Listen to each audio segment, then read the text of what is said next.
Our next speaker is Chris Jarvis, and he'll be reinventing magic squares. Yep. Hi, thank you so much for coming. My name is Chris, and I'm the president of a modest nonprofit that is volunteer run. We do a lot of cool, I think we do some cool stuff. Our first project was a campus safety app that was honored at the White House, but mostly what we do is we make educational games. Some of the games that we've made, we've done in collaboration with PolitiFact, the Pulitzer Prize winning fact-checking organization, Richard Dawkins, Wolfram Alpha. That was actually a math game that I talked about here a couple of years ago, in fact. And check that out. It's super cool. It won a couple of big awards, and we did it in collaboration with a lot of well-known mathematicians, a lot of whom you might know from Numberphile, or Grant Sanderson of 3 Blue 1 Brown, Alex Bellows.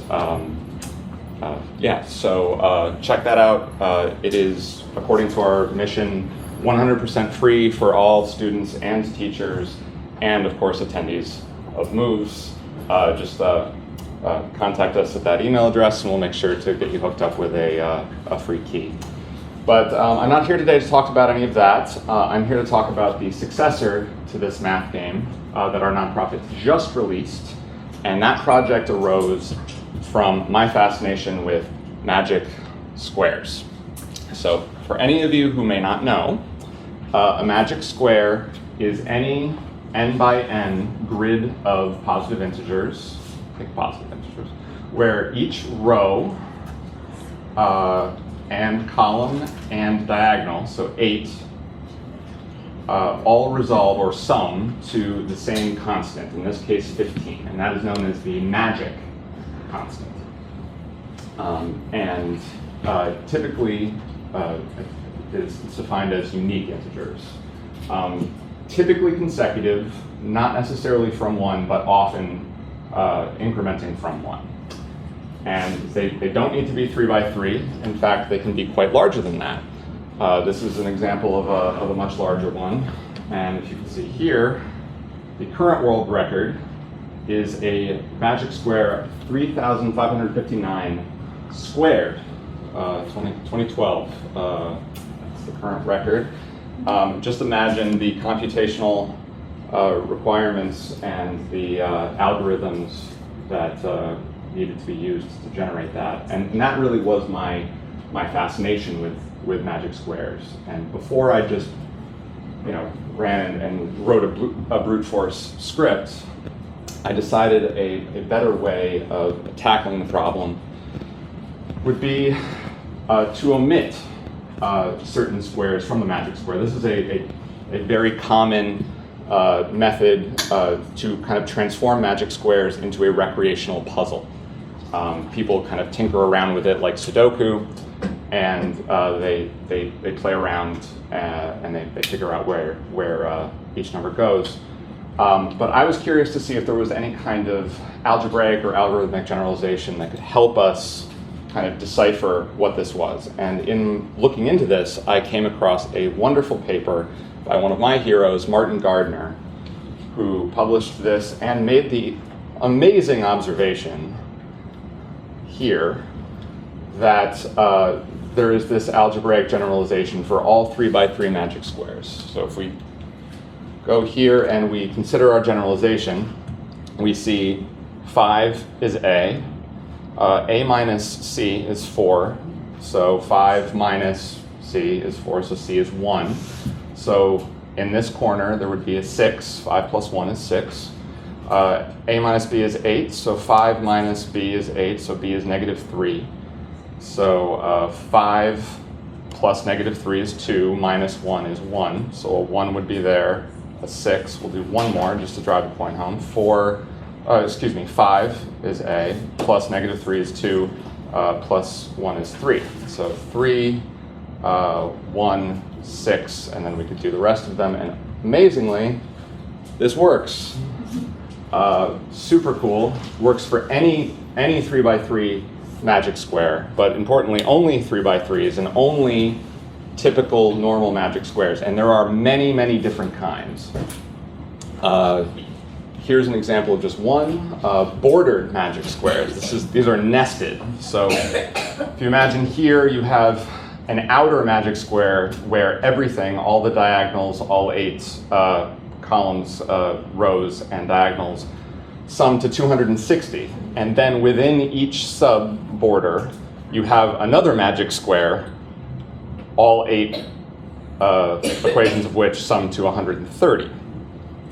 And then you have blockwise, and then you can combine them together. And so here you have an outer magic square, everything is 870, an inner one, 260, and each of these bordered green ones is 145.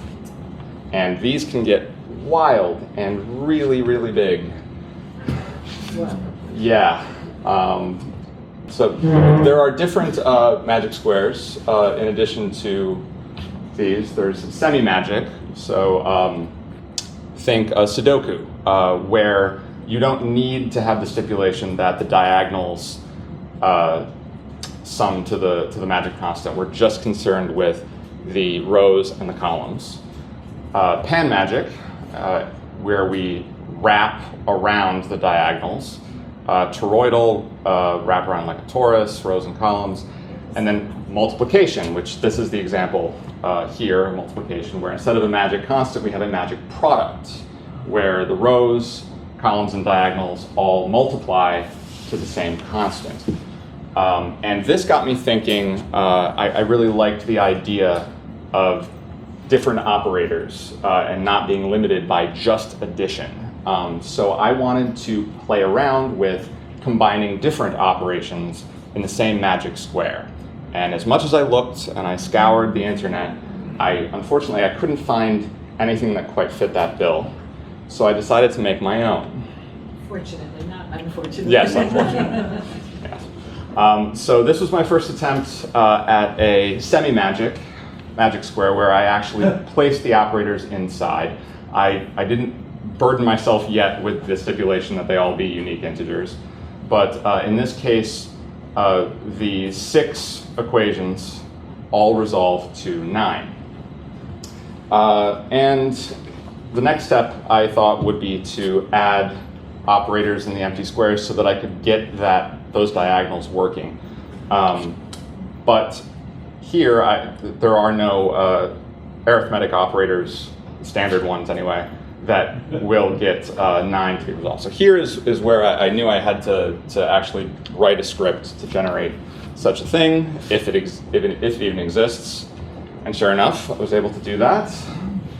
Here is one where all 8 resolve to 9.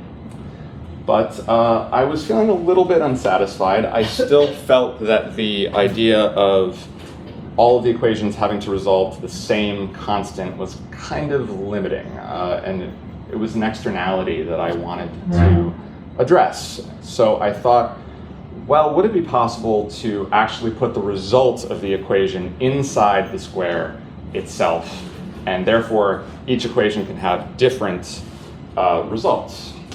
So I yet again wrote a new Python script, and this is what I came up with.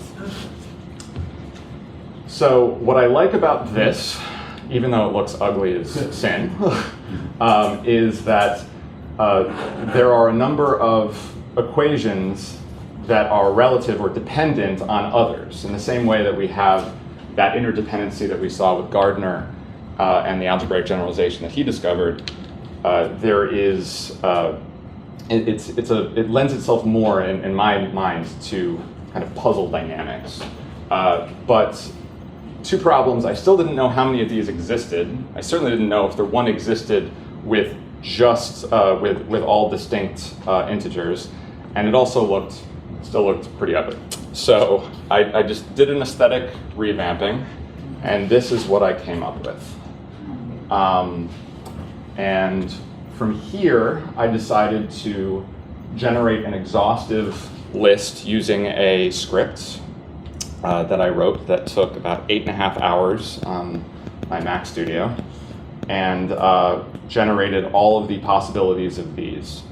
But But before I share those results with you, I will table that and just kind of explain the game that came about from this process. So, let's see. Here we go. Here is an example of such a level. And what I decided to do, as I mentioned earlier, some people omit certain numbers from magic squares to make them kind of a recreational puzzle.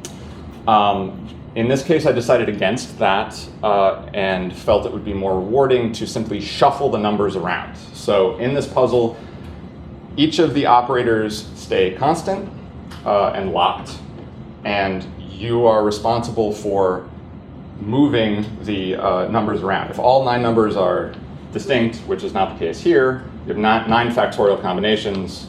In other words, for however many unique numbers you have, it's that many factorial. But if anyone wants to take a crack at this, or we can just start playing around, we can sort of intuit that maybe 6 could be here. Certainly, a 5 or a 3 or any odd number can't.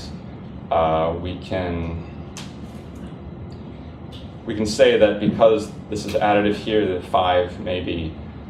We start playing around. Let's see. It would be quite embarrassing if I can't solve this. There we go. Yay. So what is that sign on the edge between 3 and 1? The sign on the edge between 3 and 1. Oh, yes, I'm sorry. This puzzle includes exponentiation. So, yes. And I opened up the script that I wrote when generating these to addition, subtraction, multiplication, division, obviously, but also exponentiation and modulus, which, for any of you who don't know, is the remainder, just a fancy word for the remainder. So if we go here, this is a tool that I developed to kind of display what the number of results are for these given certain parameters. So let's say that the parameter is that we want 9 unique numbers. Let's just set the moves to 1. And we only want addition, subtraction, multiplication, and division. There are 151 different versions of these. This is an example of one that happens to work out. And my other reason for building it this way was so that teachers could customize their curriculums according to whichever operators or complexity best suited their needs. Once you start including modulus, it gets just simply to 0 results to start, because the results are almost like 700,000 plus results. But I was surprised, I really was, to learn that there were so many of these that existed. All right, well, thank you guys so much. Really appreciate it.